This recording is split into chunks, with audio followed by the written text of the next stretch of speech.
بسم اللہ الرحمن الرحیم۔ السلام علیکم۔ حضور اکرم صلی اللہ علیہ وسلم کی حضرت انس رضی اللہ تعالیٰ عنہ کو 5 نصیحتیں۔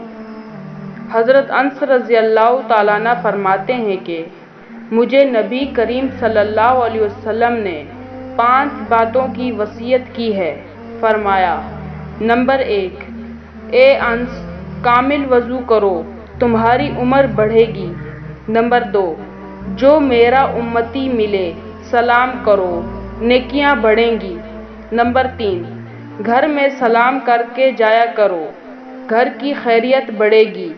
نمبر 4، چاشت کی نماز پڑھتے رہو، تم سے اگلے لوگ جو اللہ والے بن گئے تھے ان کا یہی طریقہ تھا۔ نمبر 5، اے انس، چھوٹوں پر رحم کرو اور بڑوں کی عزت کرو تو قیامت کے دن میرا ساتھی ہوگا۔